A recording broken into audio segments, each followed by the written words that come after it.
औषधी पण पूर्ण नव्हत्या नेल्या का तू? नाही आता रेग्युलर कर. तुझा जो हा स्किनचा प्रॉब्लेम आहे ना 100% माझ्या इथे छान होतो राजा. माझं लग्न पण नाही कसं म्हणून तू माझ्याकडे तू आलास ना. दोन्ही का सगळे कारण आणि परत प्रॉब्लेम पण ऑपरेशन पण केलं कसं हा स्किनचा प्रॉब्लेम नंतर बाळपणी अनुवंशिक आजार येतो. आता विजन कमी आहे म्हणजे विजन आता बऱ्यापैकी आहे तुझं, परंतु जसं जसं तू मोठा होशील ना तसं तसं विजन पण त्याचं कमी होतं. मग विजन 1, 2 आणि 3 फुटावर आलं तर आयुष्य जगायचं कसं मला सांग. चष्मा का आता रेग्युलर कर व्यवस्थित. एक्सरसाइज करतो ना. एक्सरसाइज 10 मिनिटं जास्त नको फक्त 10 मिनिटं.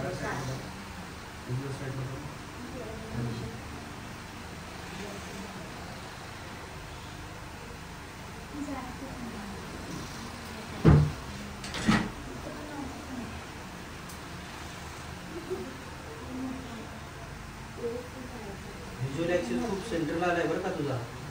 जाता तुझ्या साईडला पण एवढे जात नाहीत, लगेच ते पुन्हा परत नॉर्मल होतात. ते पहिले जास्त वेळ राहायचे. पण आरशामध्ये पर्यंत 20 सेकंद नॉर्मल राहायचे. आता 1 मिनिट तरी राहतात. नाही ते स्टेबिलिटी आली त्याच्यामध्ये. आणि 1 मिनिट फोटो वगैरे साफ होते की नाही? हॅलो आम्ही पोचलो क्लिनिकला. सॉरी जरा वेळ होईल म्हणून केलं मग. सर्दी खोकला झाला तुला? सर्दी खोकला ताप असल्यास फोन करायचा. त्याचा इम्पॅक्ट आहे. स्पिन खूप लवकर येतो बरं का. जेवढा आहे तेवढा रिझल्ट कमी होऊन जातो पुन्हा.